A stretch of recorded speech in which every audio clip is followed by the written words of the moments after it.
Hello, listeners. This is Mike, your host. If you are enjoying these archive episodes, please consider supporting the podcast by going to the homepage, spacerockethistory.com, and clicking on the orange donate button or the Patreon link. Hopefully, with your support, I can continue to release these archive episodes. Thanks.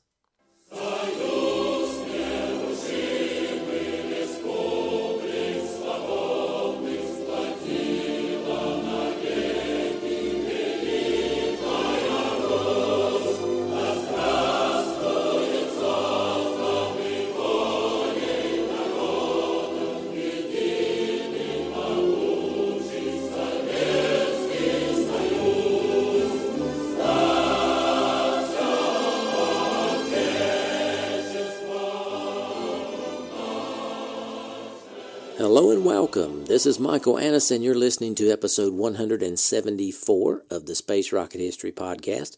And now, history of the N-1.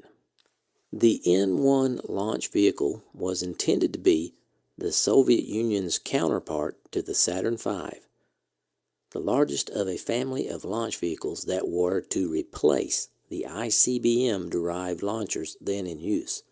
The N-series was to launch Soviet cosmonauts to the Moon, Mars, Venus, and place huge space stations into orbit. In comparison to the Saturn, the project was started late, starved of funds and priority, and dogged by political and technical struggles between the chief designers Korolev, Glushko, and Chalome.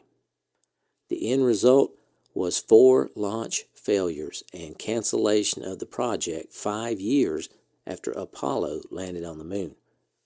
Not only did a cosmonaut never land on the moon, but the Soviet Union even denied that the huge project ever existed. In December 1959, a meeting was called with all the chief designers who presented their latest designs to the military. Korolev presented the N-series along with a much more modest series of upgrades to the R-7. Vladimir Chalome, Korolev's rival, presented his Universal Rocket, the UR-series, which used a common lower stage in various cluster configurations to meet a wide variety of payload requirements. Mikhail Yangel, perhaps the most successful of the 3 chief designers, but with little political power, presented the small R-26, intended to replace the larger R-36 ICBM and the SK-100 space launcher. In the end, the military planners selected Chalome's UR-100 as the new light ICBM and Yangel's R-36 for the heavy role. They saw no need for any of the larger dedicated launchers, but they did give Korolev funding to develop the Molniya 8K-78, which I'm sure you recall was an adaptation of the R-7. Of course, chief designer Korolev was not satisfied with this. In a letter to the Central Committee of the Communist Party dated January 1960, he proposed an aggressive program for the communist conquest of space. He declared that the design bureaus of the Soviet Union must have a broad, swift assault on space research, that a new rocket of 1,000 to 2,000 metric tons gross liftoff mass with a 60 to 80 metric ton payload must be developed at the earliest possible date, that the advanced propulsion systems, nuclear, liquid oxygen, liquid hydrogen, low-thrust liquid, ion, and plasma engines need to be developed as quickly as possible, and that new automatic and radio guidance systems be developed to support these objectives. The heavy rocket would be developed in 2 phases. The N-1, with a 40 to 50 metric ton payload, was to be developed as quickly as possible, perhaps as soon as 1960 to 1963. The N-2, with a 60 to 80 metric ton payload, using nuclear second and upper stages was to be developed in 64 to 65. Korolev also requested that a decree be issued to establish a USSR Institute of Interplanetary Studies. This would be a public body like the Nuclear Institute in Dubna and would coordinate worldwide work on space research and technology. The decree was also to authorize publication in the USSR of an open scientific technical journal covering international exploitation of space and interplanetary research. Korolev's letter was followed by a meeting with Khrushchev on March 3, 1960. Korolev believed it was possible, with the backing from the very top, to have a large rocket in the Soviet Union in a very short span of time. Unfortunately, at the meeting, Korolev said something he should not have. A slip of the tongue he would always regret. He admitted that his plan had not been agreed upon by all of the chief designers. This resulted in Khrushchev throwing the matter back for a consensus plan. By May 30, 1960, Korolev was back with a plan that now included participation of his rival chief designers, Shalomi and Yangel. Here are some of the highlights of the new plan. The N1 would be developed between the present and 1962 by Korolev's Design Bureau, OKB-1. It would be capable of launching 40 to 50 metric tons of payload to low Earth orbit and 10 to 20 metric tons to Mars. The N2 would be developed by OKB-1 between 1963 and 67. It would be capable of launching a 60 to 80 metric ton payload to low Earth orbit and a 20 to 40 metric ton payload to Mars. A heavy interplanetary spacecraft designated TMK-1 would be developed by OKB-1 between 62 and 65. It would be capable of sending a crew of 2 or 3 on a flyby mission to Mars and Venus.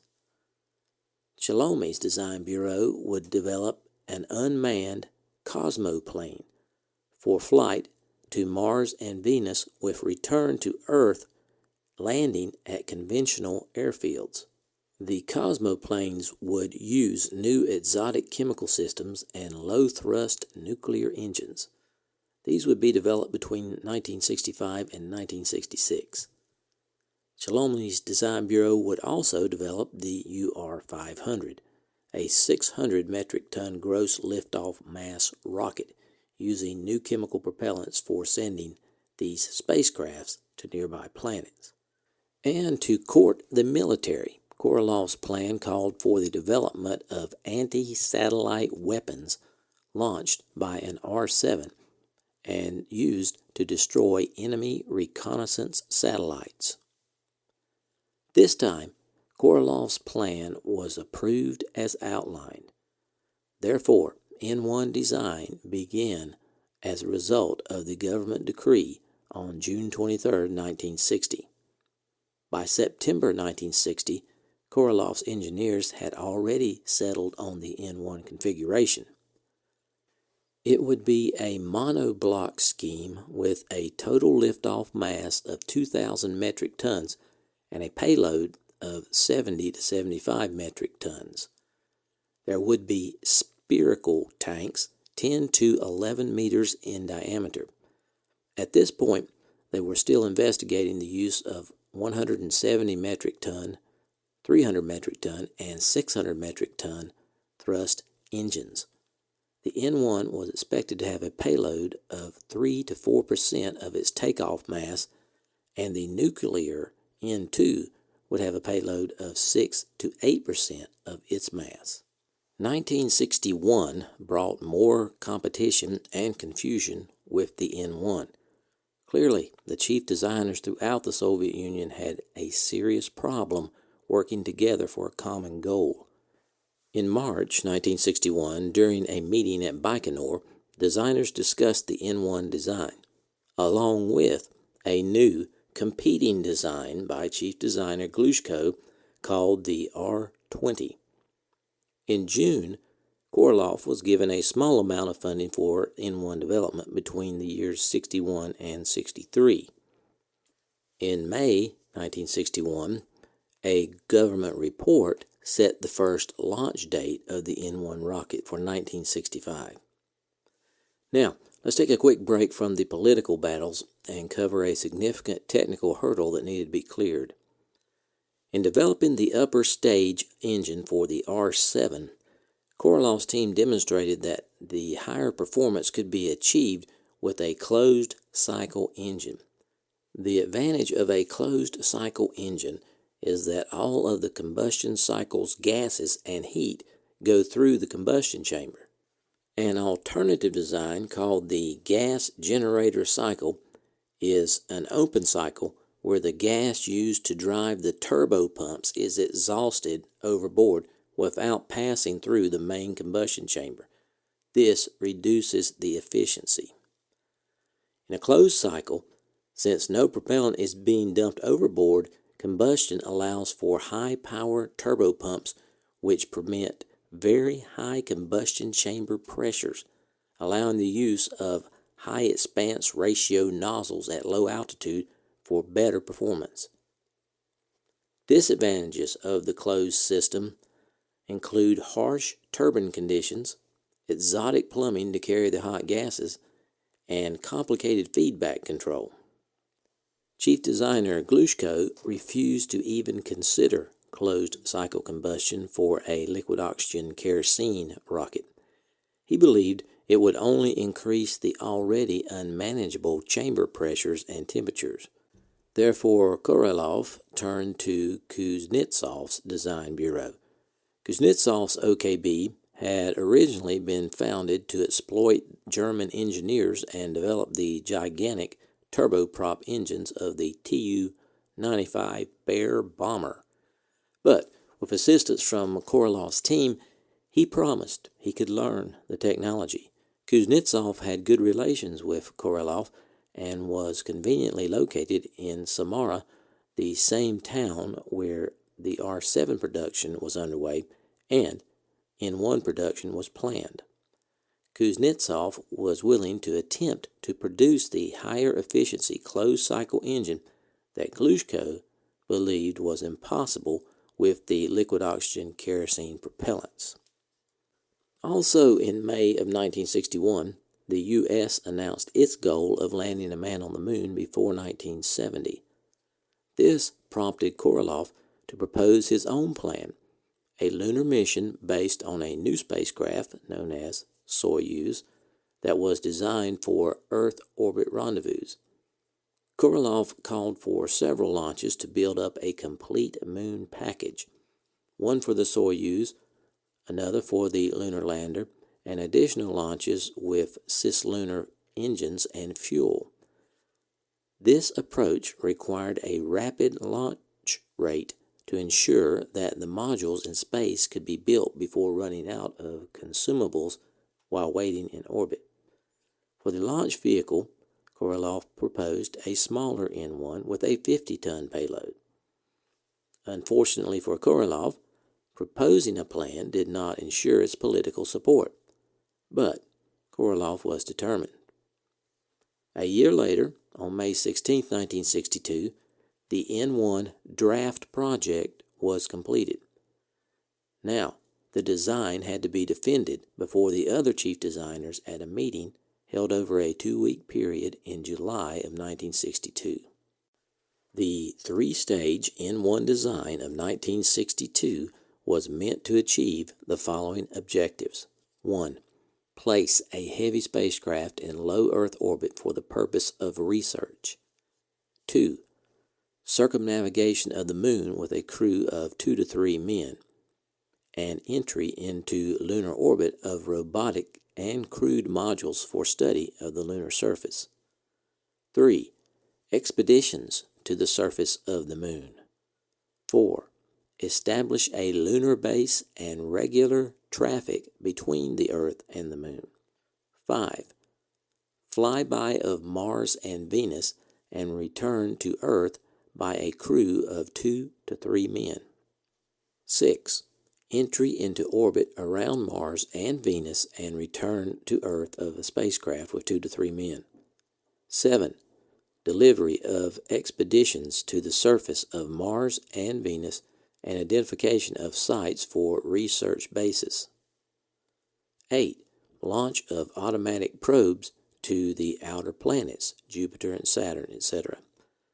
9. Establishment of manned and unmanned spacecraft in high and geosynchronous Earth orbits for radio, television, communications, Earth resources, early warning, and meteorological purposes. 10.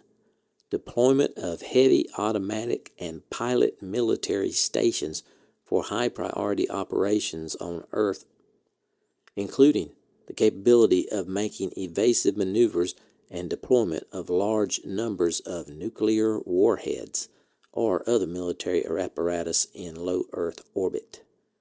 And the last, 11, simultaneous launch from a single base of a large number of nuclear warheads on intercontinental ballistic and global orbital trajectories with the assistance of multiple independently guided final rocket stages atop the last stage of the N1.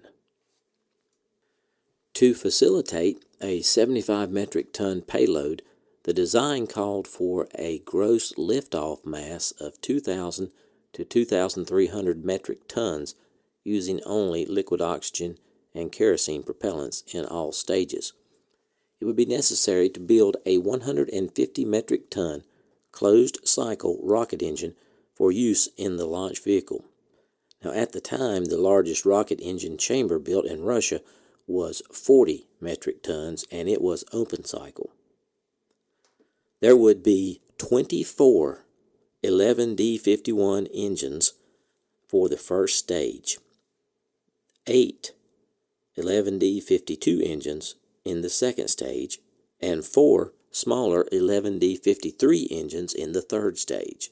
Clearly, the design could have been simplified by using a smaller number of larger engines rather than so many small ones.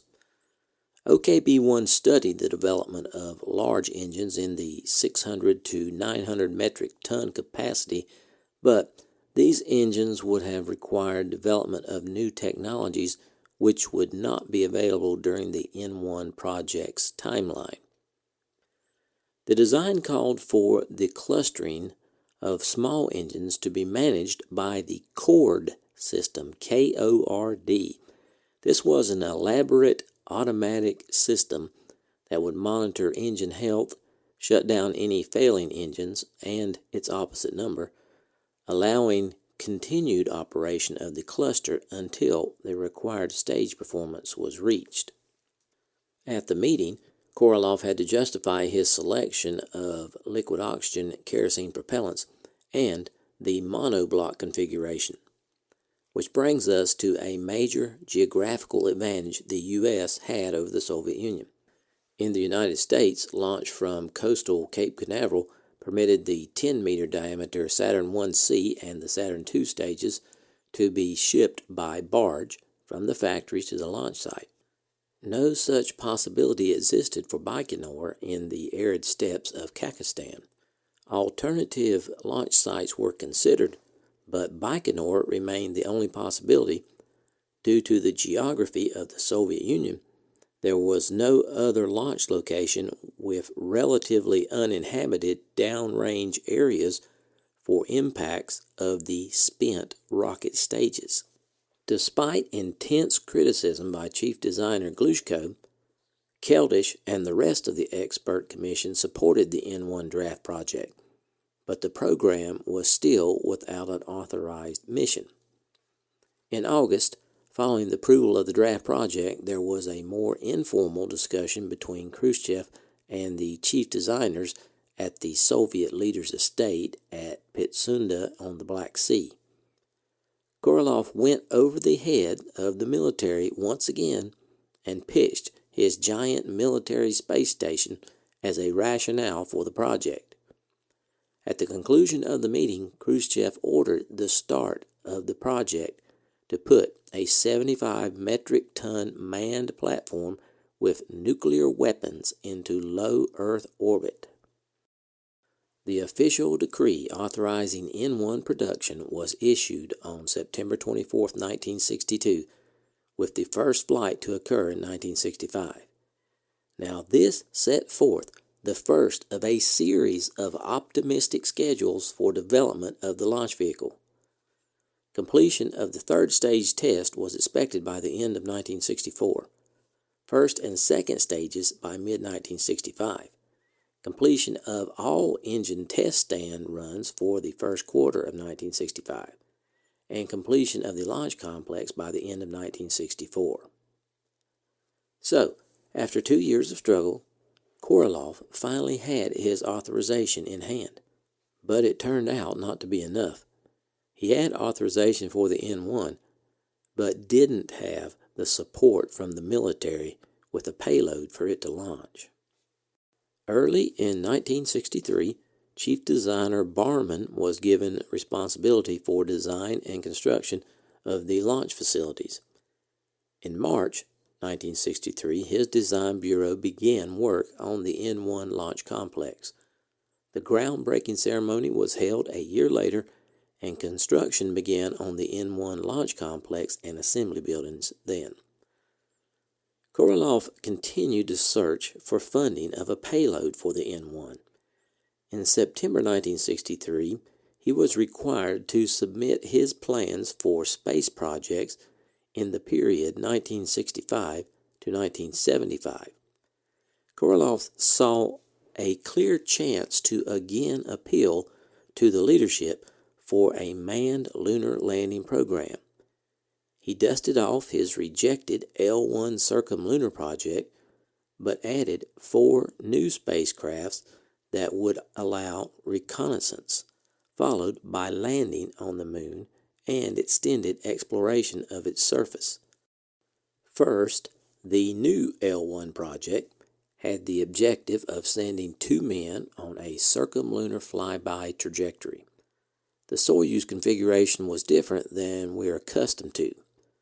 From fore to aft, the modules were the descent capsule, the living module, the equipment module, the propulsion module, rendezvous electronics module, and the docking unit.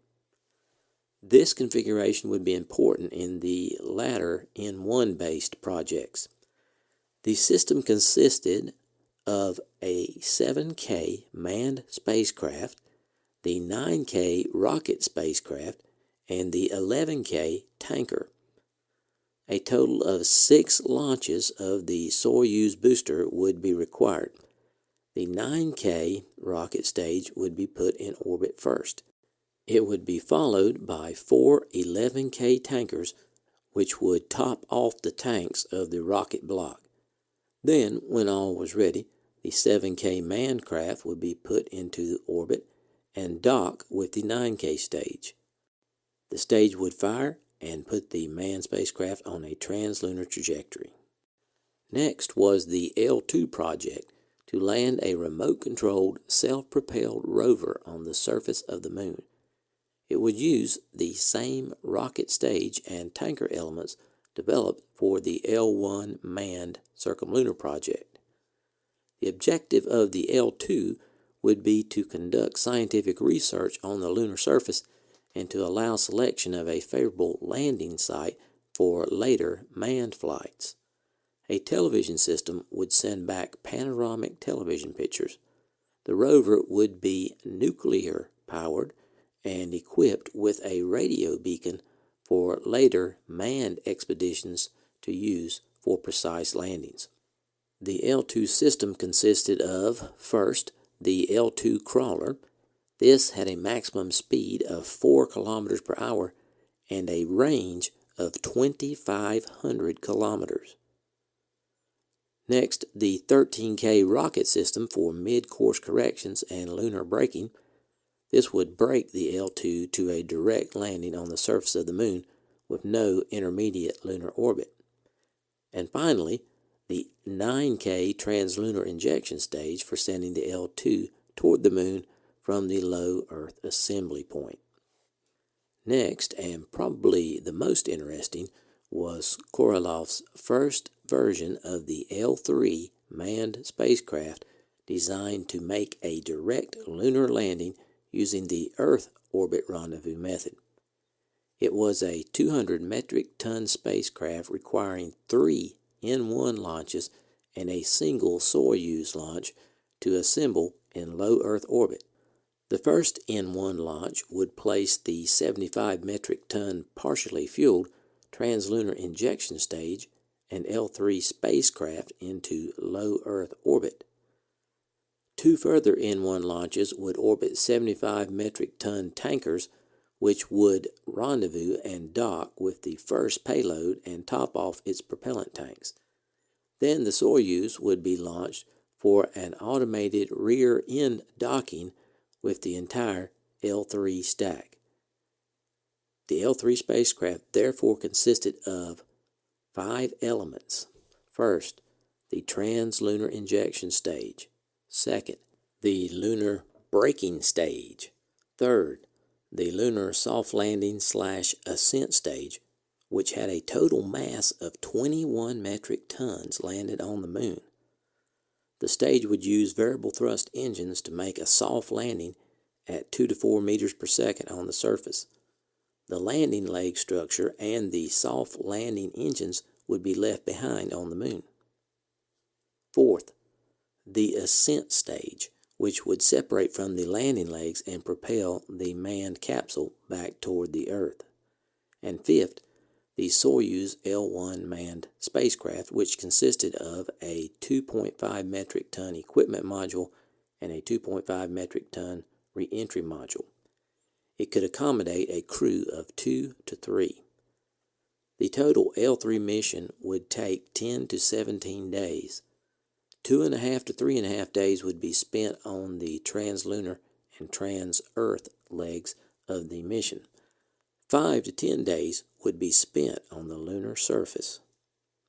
Next came the L-4 manned lunar orbiter research spacecraft that would have taken 2 to 3 cosmonauts into lunar orbit for an extended survey and mapping mission.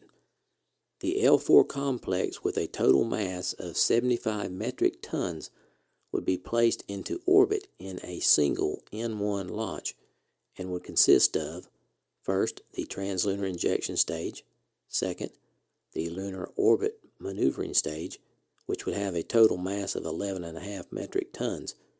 This would break the Soyuz manned spacecraft into a lunar orbit and return it on its trans-Earth trajectory. 5 metric tons of propellant would be used for lunar orbit insertion.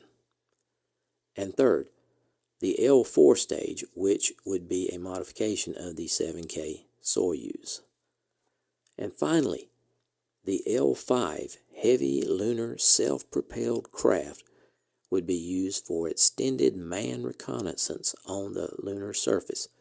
With a maximum speed of 20 kilometers per hour, it would provide living accommodation for 3 cosmonauts and 3,500 kilograms of provisions. The crews themselves would be landed on the moon using the L-3 complex. The L-5 rover would have a mass of 5.5 metric tons. Sadly, Korolev did not get the support he needed to carry out all these plans, but he was not about to give up on the N-1.